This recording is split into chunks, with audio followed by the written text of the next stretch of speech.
Baru-baru ni kita digemparkan dengan satu berita tentang kes pembunuhan ngeri yang berlaku dekat Hong Kong yang melibatkan seorang artis terkenal yang bernama Abby Choi. And this time ada satu lagi berita yang menggemparkan seluruh pelosok Nusantara tentang pembunuhan yang berlaku di Indonesia pula. Kenapa sekarang ni banyak sangat kes-kes pembunuhan? Lepas satu. Semoga kita semua dijauhi dengan perkara macam gini, guys. Tak nak buang masa, jom kita start.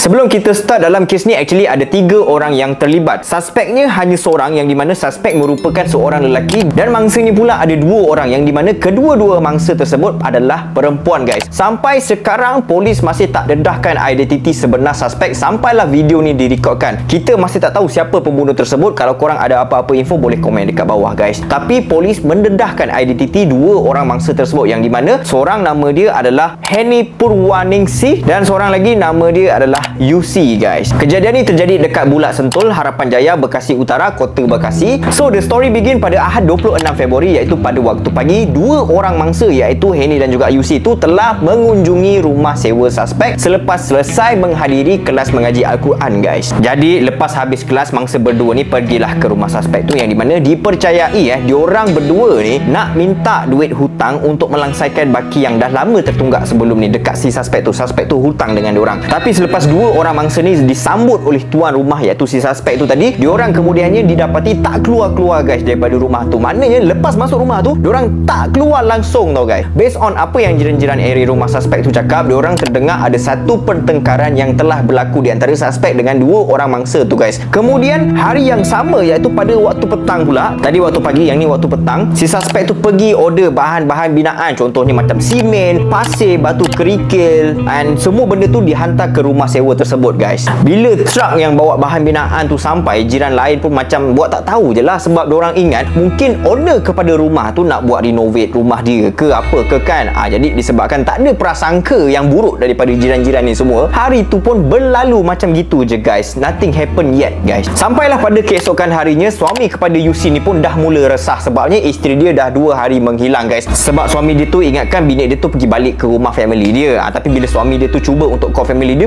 cakap tak ada. And then bila si suami dia tu call si UC pula tak angkat, guys. Bukan setakat tak angkat, bila dah di message pun tak dijawab. Jadi si suami UC ni pun mengambil langkah untuk trace keberadaan UC melalui sistem GPS yang ada dekat smartphone UC tu. So bila dah check apa semua, akhirnya si suami ni pun dapat detect lah location bini dia tu, guys. And then si suami UC yang bernama Harry tu pun bergerak lah ke location yang ditunjukkan bersama-sama dengan member dia yang bernama Riyadi. So guys, bila diorang dah sampai dekat tempat tu, diorang mendapati location tersebut adalah sebuah rumah. And bila diorang dah sampai dekat situ, diorang berdua nampak yang di mana dekat depan halaman rumah suspek tu ada beberapa longgokan simen, batu kerikil dan juga pasir, guys. And apa yang paling penting adalah motor bini dia dekat situ, guys. So maknanya GPS tracker tu memang bagi location yang betul lah. Kemudian si Riyadi tadi tu cakap lah dekat Harry kan, yang suami UC tu, ni macam ada benda tak kena ni, aku rasa baik kita call polis. Lebih kurang macam gitulah dalam bahasa Malaysia. And then diorang pun call lah pihak polis untuk buat laporan pasal kehilangan isteri dia tu, guys. Time tu dia tak tahu lagi yang si Henny Purwaningsih tu ada bersama dengan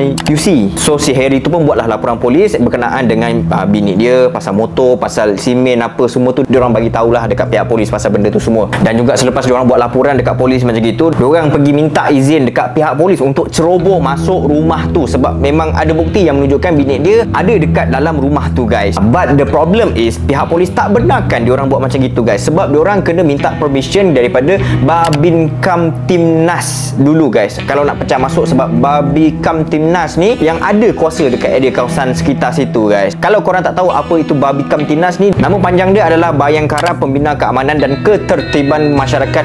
Dia macam satu badan yang bertindak macam polis juga, cuma diorang ni lebih kepada menjaga kawasan-kawasan perkampungan macam gitu, guys. Senang cerita, polis A tak bagi diorang pecah masuk sebab bukan bawah bidang kuasa diorang, guys. Sebaliknya diorang kena minta izin dekat polis B, iaitu si Babin Kamtimnas tadi. Sebab Babin Kamtimnas tu dia ada power dekat situ. And then si Harry tu, si suami UC tu, ada call keluarga Henny untuk tanya ada nampak tak UC dekat mana. Sebab Henny dengan UC ni diorang adalah best friend, guys. Bila si Harry dah call, and then keluarga Henny cakap yang sekarang ni diorang sendiri pun tak tahu kat mana Henny berada, kau. So bila dah jadi macam gitu, Harry pun macam terfikir, apa kata aku trace handphone Henny pula. And pump, bila dah check tu, location dia sama dengan location UC guys. Korang nampak tak? Dekat dalam rumah tu. So guys, dah alang-alang jadi macam gitu. Diorang berdua ni pun ajaklah sekali keluarga si Henny ni untuk buat aduan dekat balai polis Babin Kamtinas ni. And diorang semua bersama-sama dengan penguat kuasa yang Babin Kamtinas tu menujulah ke lokasi kejadian. So bila dah sampai dekat situ, si Harry dan Riyadi ni pun terkejut gila sebab simen yang berada dekat depan halaman rumah suspek tu dah surut tau guys. Masa diorang berdua datang tu, mula-mula diorang tengok simen tu, dia punya simennya dengan pasirnya tu menimbun tau. Tapi bila diorang datang kali kedua tu, simen and pasir tu dah berkurang. And then bila dah sampai tu, diorang tengok macam itu, diorang pun ketuk pintu rumah tu. Tak. Walaupun dah diketuk, tak dijawab apa semua tu, even ada motor dekat situ, ada bukti yang menunjukkan si Harry dan juga si UC tu berada dekat dalam rumah tu guys. Tapi polis Babin Kamtinas tu, diorang ni tak bagi Harry dengan si Riyadi ni untuk pecah masuk rumah tu. Si Babin Kamtinas ni cakap, engkau kena minta izin dulu dengan owner kepada rumah tu untuk pecah masuk rumah tu. And then bila owner tu dah approve, baru kau boleh masuk dekat dalam rumah tu. So guys, bila dah jadi macam gitu, polis yang Babin Kamtinas tu pun baliklah ke balai polis. And then yang si Riyadi dengan si Harry ni tunggu tau dekat rumah tu. Bila diorang tunggu daripada waktu petang sampai ke waktu malam tu, tiba-tiba guys, aircon dengan lampu rumah tu terbuka. So that is mean masa diorang sampai ke rumah tu, maknanya even dia dah ketuk tak ada orang keluar, tapi ada orang dekat dalam rumah tu.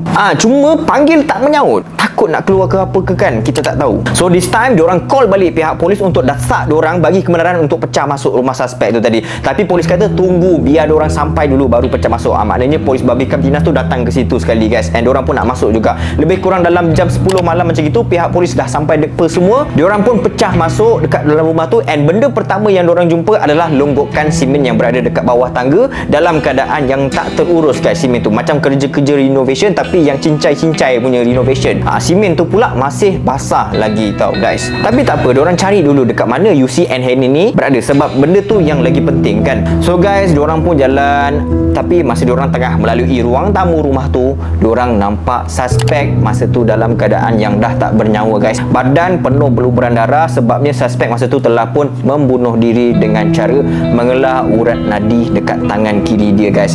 Kira masih baru lagi si suspek tu tamatkan riwayat dia. Kemudian diorang pun teruslah mencari UC and Henny tu, kok mana tahu ada kat dalam rumah tu kan. Tapi bila dicari-cari tak jumpa tau. And then salah seorang daripada diorang pun cadangkan untuk gali semen yang berada dekat bawah tangga yang diorang jumpa awal-awal tadi tu. Sebab keadaan bentuk longgokan semen tu tadi memang berada dalam keadaan yang mencurigakan guys. Jubah and sandal yang arwah UC pakai pun ada dekat area tempat longgokan semen tu tadi tau. So diorang pun galilah timbunan semen tu, sebab semen tu masih lagi basah, boleh digali lagi guys. Jadi bila gali, ternyata lepas digali, diorang semua akhirnya terkejut dan terpaku, terduduk selepas apa yang ada di sebalik timbunan semen tu adalah mayat UC dan juga Henny dalam keadaan bertindih guys, bertindih.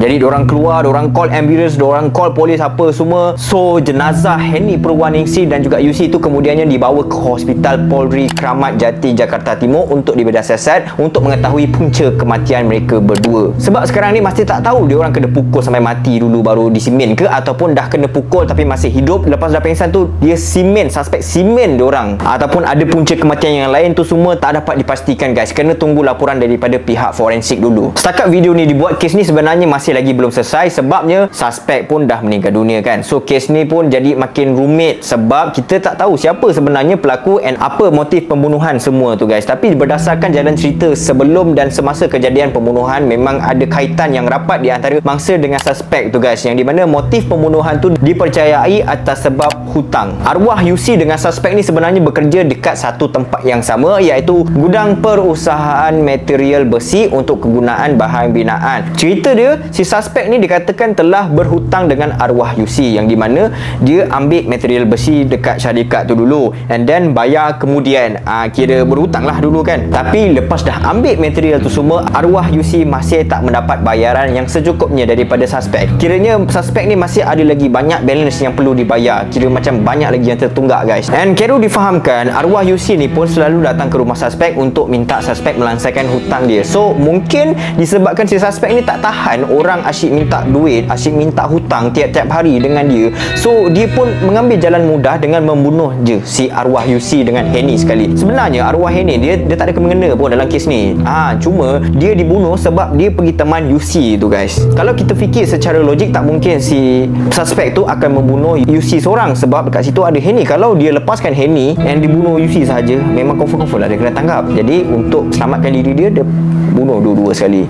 Tapi the problem is dia pun bunuh diri dia sekali. Based on cerita daripada jiran-jiran sekeliling, suspek ni baik orangnya tahu sebenarnya. Kalau ada aktiviti kejiranan, dia datang. Lepas tu si suspek ni selalu bertegur dengan janjikan kan, selalu ajak borak, lepak-lepak, kira macam tak pernah buat hal lah. And suspek juga tinggal bersorangan dekat rumah sewa dia tu selepas dia bercerai dengan isteri dia sejak hampir 8 bulan yang lepas guys. Jadi isu dia dekat sini mungkin sebab masalah kewangan, lepas tu masalah family yang menimpa si pelaku ni membuatkan dia jadi stres, depression ke apa, dan menyebabkan si pelaku ni bertindak untuk ambil jalan shortcut dengan bunuh bangsa dua orang tu dengan diri dia sekali guys. Wallahualam, kita tak tahu cerita yang sebenar. Kero pun tak berani nak cakap apa-apa. Apa yang Kero boleh cakap sekarang ni, kita hanya boleh berdoa semoga roh yang terlibat tu dicucuri rahmat guys, insya-Allah. See you on next video. Assalamualaikum.